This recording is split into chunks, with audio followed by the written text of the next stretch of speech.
বহু বছর ধরে পিক্সেলকে আমরা যে ব্যাপারটার জন্য জানি, কিন্তু লাস্ট 2-3 বছর ধরে তার আসলে কিচ্ছু পাচ্ছিলাম না। তবে এবার সেই পুরনো ইতিহাস নিয়ে ফিরতে চলেছে, আর এই ব্যাপারটা পুরো বিশ্বের মোবাইল প্রেমীদের জন্য চমকে দেওয়ার মতো। তাই আপনি যদি এই গুগল পিক্সেল 11 প্রো এক্সেল সম্পর্কে জানতে আগ্রহী হন, সঙ্গে থাকুন সম্পূর্ণ ভিডিও জুড়ে, কেননা এই ভিডিওতে থাকছে এটার প্রাইস, ক্যামেরা, পারফরমেন্স আর দুর্ধর্ষ কিছু স্পেশাল ফিচার। তাই আর দেরি না করে চলুন শুরু করা যাক আজকের ভিডিওটি। তো ফোনটার লুক দেখেই হয়তো বুঝতে পারছেন এটা আসলে কতটা অসাম দেখতে লাগছে। এইটা রয়েছে 3টা কালার অপশন, ফগ, ক্যানিয়ন আর অলিভ। এছাড়া অবসিডিয়ান ব্ল্যাক কালারের অপশন একটা রয়েছে। সব কয়টা কালারের মধ্যে এটাই মনে হয় সব থেকে প্রিমিয়াম ছিল। দেখেন এটা ফ্রেমটা ম্যাট ফিনিশের, বাট বাকিগুলোতে শাইন করা হয়েছে। পোর্টস আর বাটন নিয়ে বলে বটমে রয়েছে speaker grille, USB type C port এবং আরো একটা মাইক রয়েছে, যেটা দেখতেও সেম স্পিকার গ্রিলের মতনই করা হয়েছে। উপর দিকে সিম কার্ড ট্রে এবং নয়েজ ক্যান্সেলিং মাইক রয়েছে। রাইট হ্যান্ড সাইডে রয়েছে পার বাটন আর ভলিউম রকার। ডিউরেবিলিটির জন্য এটার ফ্রন্টে ইউজ করা হয়েছে গোরিলা গ্লাস ভিক্টাস 2।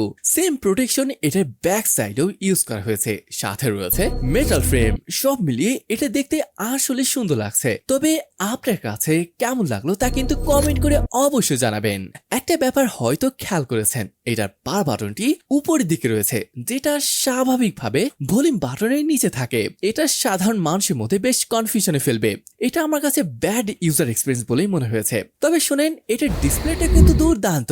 আসুন এবার আমরা এটার ডিসপ্লেকে নিয়ে কথা বলি। এই ফোনে থাকবে 6.8 ইঞ্চের super actual LTPO OLED display, আর এটা একটা 2K ডিসপ্লে। একই সাথে এই ডিসপ্লেটা অনেক ব্রাইটও বটে, কেননা এখানে পিক ব্রাইটনেস রয়েছে আপ টু 3600 নিটস এবং আপ টু 2400 নিটস এর এইচডিআর ব্রাইটনেস। আবার বেজেল নিয়ে যদি বলি, দেখতেই পাচ্ছেন বেশ পাতলা বেজেল এবং এগুলো ইউনিফর্ম সাইজের বেজেল। আর এখানে আপনি দুর্ধর্ষ মাল্টিমিডিয়া উপভোগ করতে পারবেন। তাছাড়া এখানে স্টোরি স্পিকারের সেটআপ তো থাকছেই, যার সাউন্ড কোয়ালিটিও অনেক ভালো পাবেন। আচ্ছা, এবার এই দিকটাতে আসেন। এবার এই ক্যামেরা মডিউলের দিকে তাকান। যেমনটা দেখতেই পাচ্ছেন, এখানে বিশাল এক ক্যামেরা মডিউল দেওয়া হয়েছে। শুধু ক্যামেরা মডিউলই বিশাল না, এখানে যে সেন্সর গুলো রয়েছে এগুলো কিন্তু বিশাল সাইজের। কেননা 50 মেগাপিক্সেলের মেইন ক্যামেরা, 48 মেগাপিক্সেলের আল্ট্রা ওয়াইড, আরো এক 48 মেগাপিক্সেলের 5x অপটিক্যাল জুম রয়েছে। আবার ফ্রন্টে আসেন, এখানেও থাকবে 42 মেগাপিক্সেলের একটা সেলফি ক্যামেরা সেন্সর। আর ভাই, যদি আমি এই ফোনে ক্যামেরা পারফরমেন্স বলি, সত্যি বলতে আমি অবাকই হয়েছে। মানে আপনি লো লাইট বলেন বা পোর্ট্রেট, সবখানে প্রায় সমান তালে ফটো তুলতে পারে। বুকি ইফেক্ট আর এইচডিআর সবটাই দুর্দান্ত বলে মনে হয়েছে আমার কাছে। তবে সব থেকে দুর্দান্ত লেগেছে যে ব্যাপারটা, সেটা হলো এর টেলিফটো ক্যামেরা। মানে আপনি যদি 18x পর্যন্ত যদি জুম করে ছবি তোলেন, এটা ঘোলা হয়ে যাবে। বাট এটা এআই দিয়ে এমন ভাবে প্রসেস করে, দেখে মনে হবে ওয়াও ভাই, কিভাবে সম্ভব এটা। তবে সব থেকে ভালো লেগেছে 5x টেলিফটো ফটো। ভাই অসাধারণ ফটো ক্যাপচার করতে পারে এটা। সব মিলিয়ে যদি এটার স্যাম্পল গুলো দেখেন, সত্যি বলতে এটা আপনার কাছে ভালো লাগবে। তবে আপনাকে যদি এই ফোনে ভিডিওগ্রাফি নিয়ে বলি, এটা দেখে আপনি শিওর অবাক হবেন। লিটারালি সবগুলো সেন্সর দিয়ে 4K তে ভিডিও শুট করতে পারবেন, তাও 60 fps এ। এবং পিছনে যে সেন্সর গুলো রয়েছে আল্ট্রা ওয়াইড সহ সবগুলো দিয়ে আপনি 8K 30 fps এ শুট করতে পারবেন। ব্যাপারগুলো সত্যি চমৎকার বলে মনে হয়েছে আমার কাছে। আচ্ছা, এবার যদি স্পেসিফিকেশনে বলি, এখানে গুগলের টেনসর G6 রয়েছে, সাথে টাইটান M3 রয়েছে। আবার স্টোরেজ নিয়ে বললে LPDDR 5X RAM টাইপ এবং UFS 4.2 থাকবে। 12GB আর 16GB RAM অপশন, আর 256GB আর 512GB হলো এর স্টোরেজ অপশন। অন্য ফোনের মতন এখানে হিউজ ব্যাটারি ব্যবহার করা হয়নি, তবে রয়েছে 5115 mAh এর ব্যাটারি, 45 ওয়াটের ওয়ার চার্জিং, আর রয়েছে 25 ওয়াটের ওয়্যারলেস চার্জিং এর ব্যবস্থা। আচ্ছা, এবার যদি এটার আন্তঃস্কোর কথা বলি, এটার স্কোর 2 মিলিয়নের মতো আসে।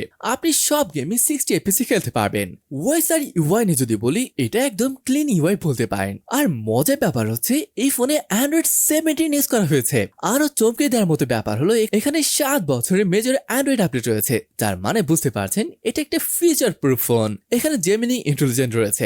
কানেক্টিভিটি নিয়ে বললে 5G, Wi-Fi 7, Bluetooth 6, NFC, EWB এবং এখানে IP68 এর রেটিং রয়েছে। তো ভাই, এবার যদি এটার দামের কথা বলি, এটা যে প্রো ভ্যারিয়েন্টটা রয়েছে ওটা ইন্ডিয়াতে 1,35,000 টাকা পড়বে, যা টাকায় কনভার্ট করে যাচ্ছে প্রায় 1,70,000 টাকার মতো, যার মানে বুঝতে পারছেন এক্সেলের দামটা কেমন হতে পারে।